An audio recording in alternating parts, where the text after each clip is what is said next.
আপনারা কখনো বাজ পাখির থাবা দেখেছেন? বাজ পাখি অনেক দূর থেকে এসে ছোঁ মেরে মাছ উড়িয়ে নিয়ে যায়। বড় মাছ, বিড়ালের বাচ্চা, বাঘ অনেক সময় উড়িয়ে নেওয়া যায়। ন্যাশনাল জিওগ্রাফিতে দেখা যেত। এই বাজ পাখির অনেক শক্তি, তাকে কেউ চ্যালেঞ্জ করে না সাধারণত।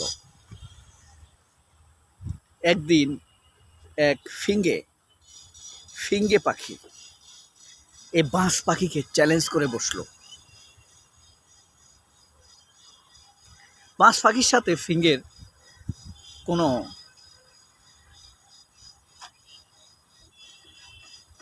লড়াই হবার কথা না, তাই না? ফিঙ্গে সব রকম খাবার খায়। ডাস্টবিনের খাবারও সে খেতে পারে, আবার শুকনো বিস্কুটও খেতে পারে।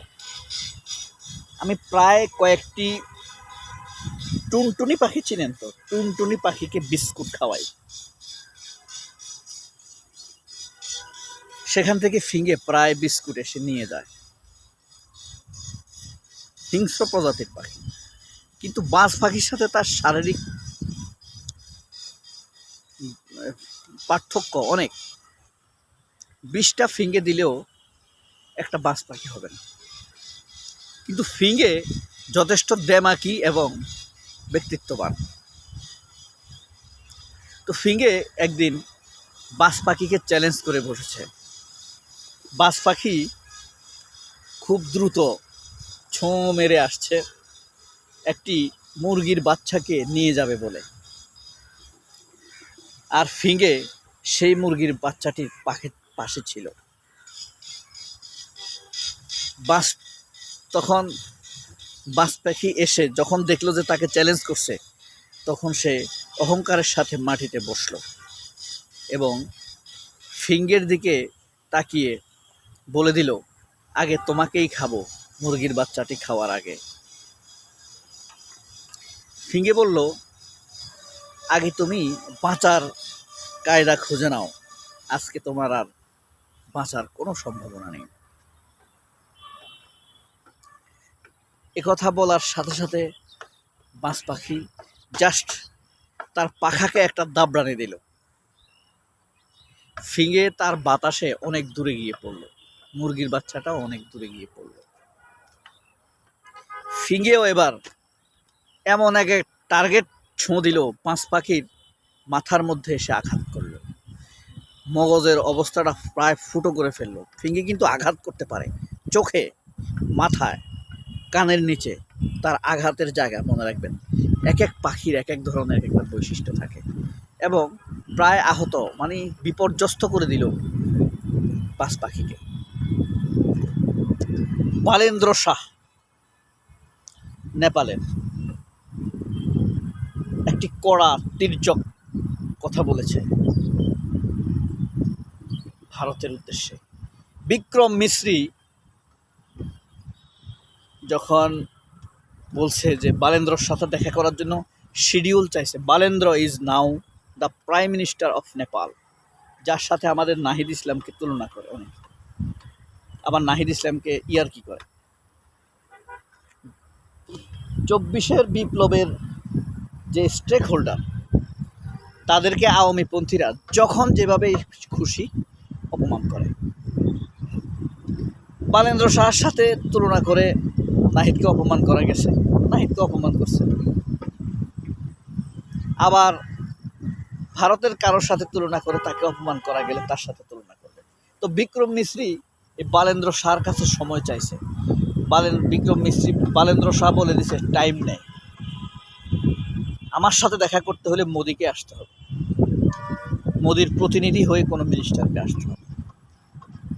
এই যে গলায় আওয়াজে আওয়াজ তুলে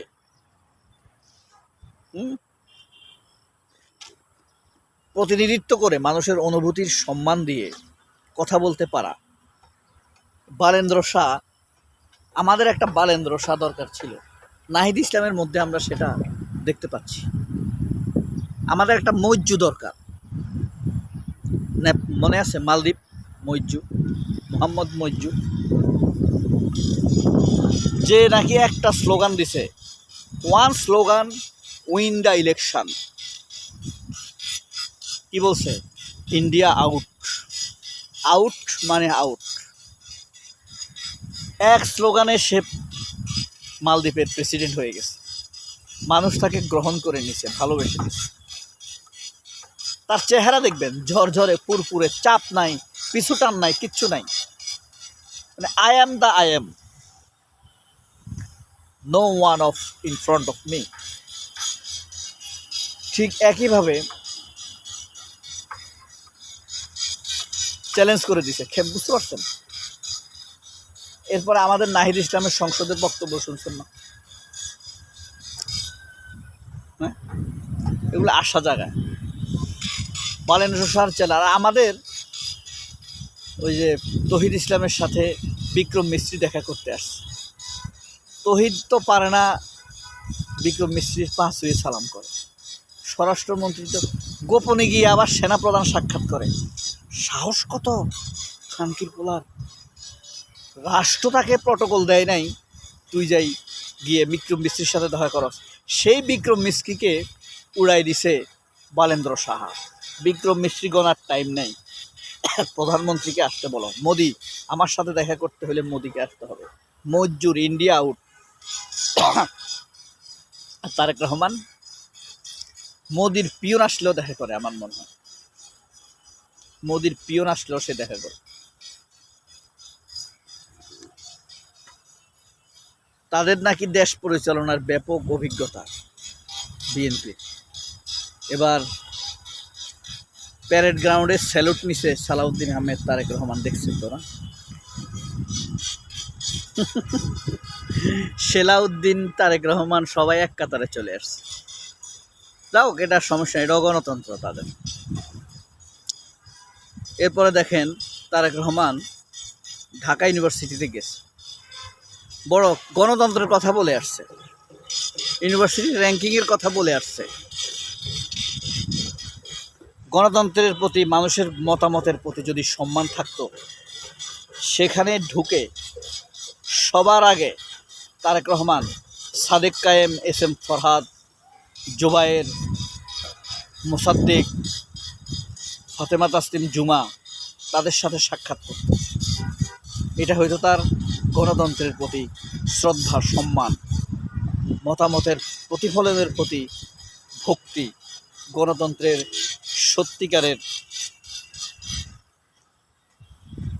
অগ্রগতির যাত্রা। তিনি কি তা পেরেছেন? তার কথা কাজে কি মিল আছে? ভবিষ্যতে কি তার উপরে ভরসা রাখা যায়? অনেক ভালো থাকবেন। আল্লাহ হাফেজ। আসসালামু আলাইকুম।